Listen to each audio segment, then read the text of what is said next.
Good afternoon, committee. We're just giving a moment for a couple more people to log in, and then we'll commence.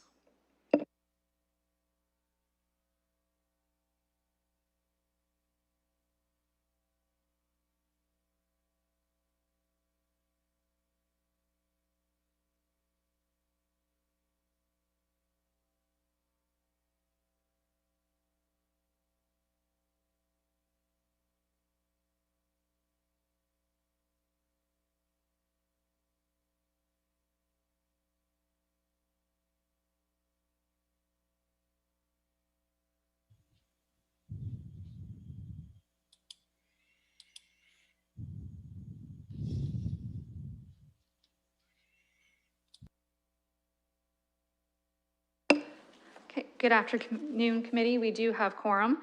The City of London is committed to making every effort to provide alternate formats and communication supports for council, standing or advisory committee meetings and information upon request.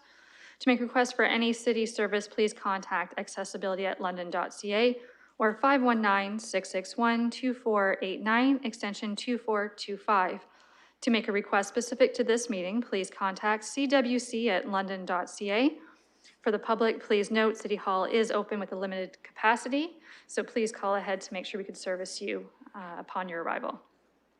For committee's information, we are just waiting for Councillor Cassidy to join us, and Councillor Turner will be absent today, but we do have quorum, so we can proceed. And I will now look to committee for disclosures of pecuniary interest.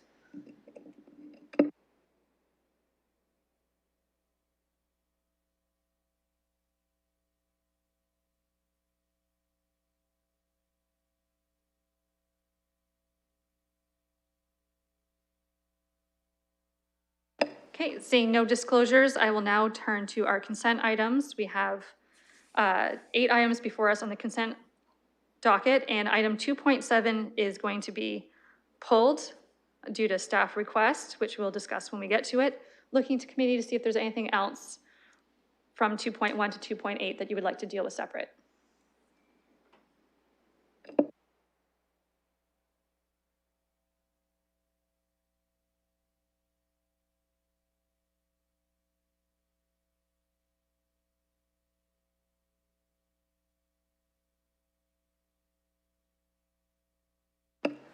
Okay, so that leaves us items 2.1 through to 2.8 with the exclusion of 2.7.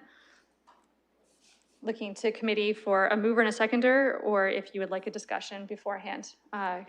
Councillor Helmer will move. Councillor Van Meerbergen will second. Okay, and opening it up now for committee's questions, comments, or concerns. Our staff is with us and are on standby to answer what we need. Okay, my speakers list will now commence with Councillor Helmer. Thank you. Through the chair, I had a question about item 2.5, which is the emergency purchase for the Magna Drive. Obviously not great to see those components failing, especially in the Southeast Reservoir, which after many years has just come online and up and running, and then we have this problem. My question is whether the equipment is being used in any of the other pumping stations, or if it's just limited to the Southeast Reservoir, and do staff have any concerns about any other locations and vulnerabilities related to this issue? Thank you for that question, as it is a critical piece of equipment. And I believe Mr. Oderkirk is my go-to on that one, so the floor is yours.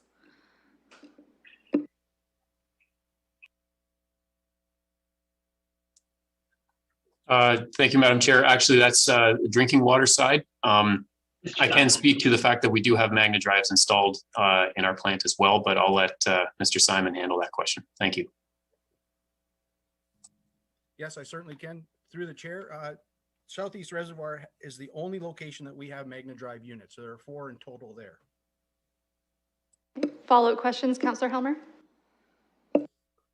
Yeah, well, since Mr. Oderkirk just volunteered it, what's the extent of the Magna Drives on the wastewater side? They are, sorry, through the chair, the Magna Drives are installed on 2 of our low lift pumps at Greenway. Those are the only location that we have them, though. Typically we use VFDs, but in this location they made sense. And they've, sorry to follow up or to clarify, that's been since 2004. They've been installed for quite some time. So our success rate with them is fairly high. Councillor Helmer? That's it from me. Thanks. To Councillor Cassidy, welcome to committee. All items of consent are currently on the floor with the exception of 2.7. So we're just going through questions now. So if you have anything, I will come to you in a moment. Looking to committee for other questions in regards to the consent items.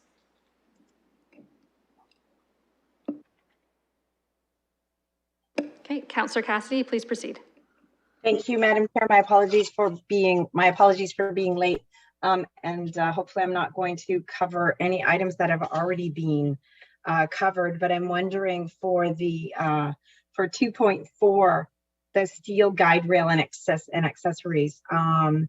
Wonder why it is so much, the two bids that we received were so much over the expected budget.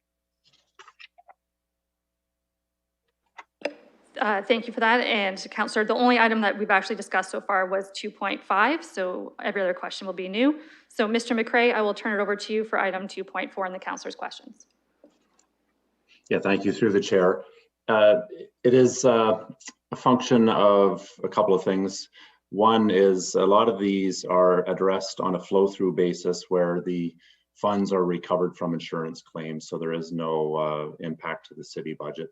And the other is it's just based on assumed quantities in the contract to help contractors bid, but really the work and the quantities of the work under this contract are somewhat unpredictable and certainly scalable, as it's a unit price contract. And the quantities were estimated to be with some conservatism to allow the city flexibility in the future, but it certainly doesn't commit us to that level of expenditure. So there's no concerns on the budget side. Okay, great. Through you, Madam Chair, I do have some questions on 2.5. What is so there were 4 years of these mechanisms in use, it looks like, and so I'm wondering what's a normal or what would be expected lifespan on these mechanisms. Okay, to staff.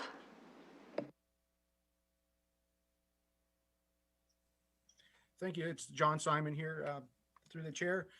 The expectation would be somewhere between 10 and 20 years if things functioned well. We're not entirely sure why they failed or were on their way to failure. So we pulled them out of service to do the investigation, conduct some forensics to see what could have been the problem. We're working with the manufacturer presently. We do have of course, through this council submission, a new unit being prepared for us, and we'll see how it works and go from there after that. Okay, thank you. And through you, Madam Chair, some follow-up questions.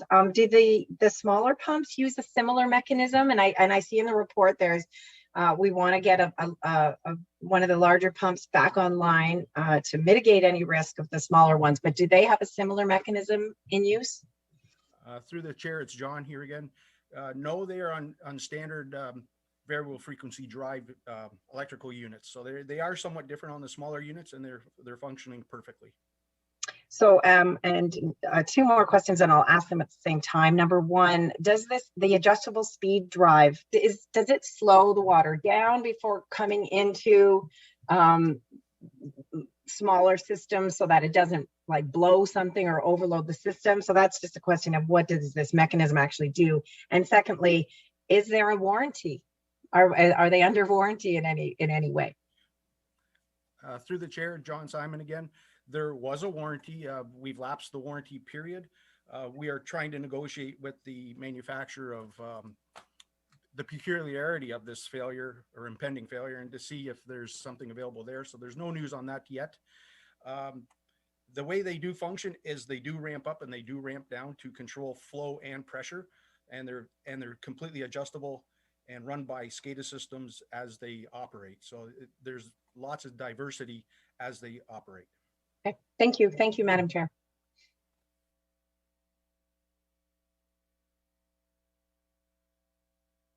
Okay, and welcome Councillor Lewis to committee. Looking to committee and guest counselors if there's any further questions in regards to the consent items 2.1 through to 2.8, with the exception of 2.7. Okay, I'll recognize Councillor Lewis. Thank you, Madam Chair. I wanted to just join today to ask about the area speed limits in the traffic and parking bylaw changes. And primarily, while I support moving the residential areas to 40 kilometers an hour, the 6 that are being recommended for implementation, I certainly have no problem with those. What I kind of have a concern about, though, is that we've got the first one that's in the agenda, the East London bounded by Highbury, Oxford, Clark, and Dundas. And then we move down to the 5th one, the Southeast London area bounded by Highbury, CN Rail, Clark and Gore, and Veterans Memorial. We're actually leaving out, pretty much Ward 2. And it is actually a little bit of a concern to me that we're going to have a south area and a north area with different speed limits than the central part of the East End. And one of the things that I've heard from feedback from residents on speed limit changes is, can you be consistent? On my commute, I'm going through 3 or 4 different speed zones. I'd like it to be something consistent. So I'm just through you wondering if staff can comment on when the rest of the East End, and specifically south of Dundas to Trafalgar or to the north side of the CN rail line, will be addressed. Thank you for those questions. Mr. McRae, for your response, please. Yeah, thank you. Through the chair. So the area speed limits, just by virtue of the magnitude of the program, is being phased in, and the phasing is constrained by the previous direction to consider operating impacts to the London Transit Commission, and with some minor exceptions that we talked through with London Transit. We're currently limited to implementing in areas that they've identified as no to minimal impacts or potential impacts to their operating, until they are able to review and assess the actual impacts to rationalize against what they had predicted earlier. So that, unfortunately, somewhat dictates which areas we can expand to and the contiguous nature of them. So we're in continuous dialogue with LTC on that.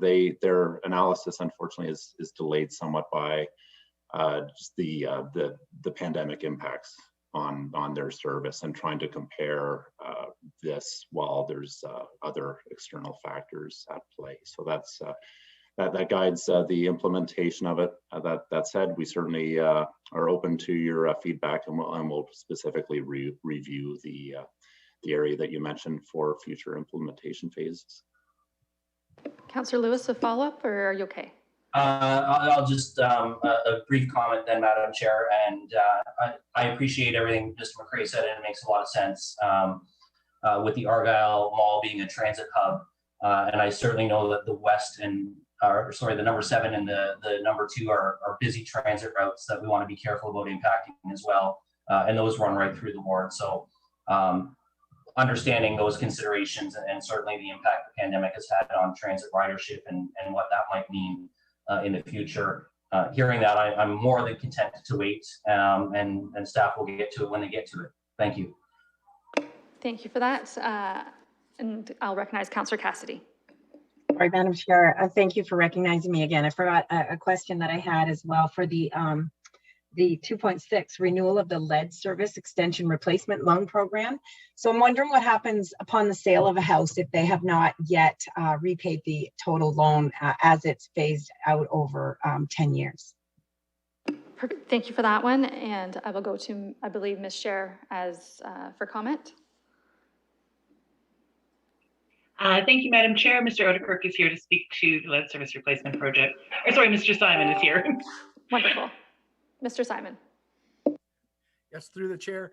I believe all outstanding charges are discharged at the time of sale. I'd have to look into the details. It's a legal matter, but I think it's encompassed within the bylaw itself. Councillor Cassidy, do you have a follow-up or are you okay? Okay, perfect. Okay. Last call for questions on the consent items that are on the floor at the moment. Seeing nothing further, it's been moved and seconded, and the vote will now be opening in eScribe.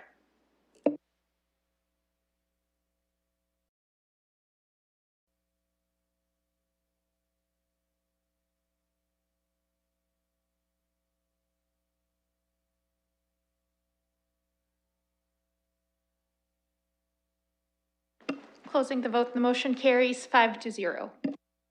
In regards to item 2.7, being participation in the South London Air Monitoring Network pilot project, really excited for this one, but the wording that we're looking at considering due to a reporting procedural issue is that the staff reported dated July 27th with respect to the South London Air Monitoring Network pilot project be deferred to the next Civic Works Committee meeting for consideration. I will go to Mr. Stanford just for comment on why we need to defer it, and then I will look for a mover and a seconder of deferral. Thank you, Madam Chair. The procedural piece here is one on staff side. We must have completed a information security check to the satisfaction of our Information Technology Services Director, according to the purchasing bylaw. So this is a step that is underway right now, but it must be completed before we start the committee and council process. So as a result, we're going to be delayed a couple of weeks, and that process that I just described is underway right now. Thank you for that. Looking to committee for any questions they have of Mr. Stanford in regards to that item, or someone to remove and second receipt of the report and defer it to the next CWC cycle. I have a mover in Councillor Helmer, a seconder in Mayor Holder. Any further comments or questions before the vote opens in eScribe? Seeing none, we'll save that wholesome discussion and exciting opportunities for the next committee cycle, and you are now able to vote.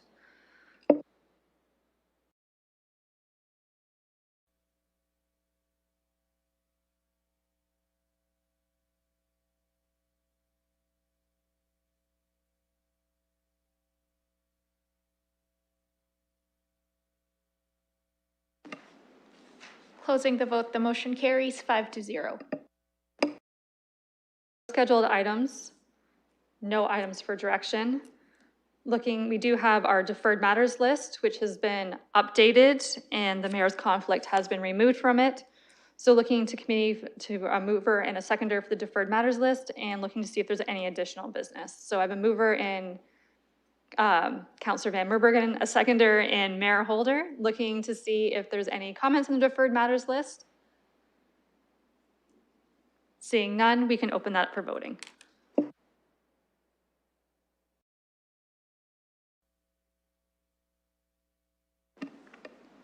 Closing the vote, the motion carries 5-0. Perfect. Not aware of any additional business for committee, but we do have 2 items to be considered in confidential session relating to litigation solicitor-client privileged advice. Looking to committee for a mover and a seconder to move into closed session. Moved by Councillor Cassidy, seconded by Councillor Van Merbergen. The vote is now opening.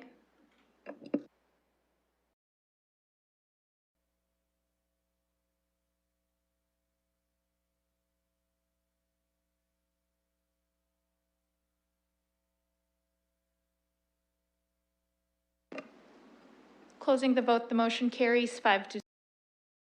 For the public, we will adjourn in public session once we come out of closed session, but you will not see us again. So if you're watching, thank you.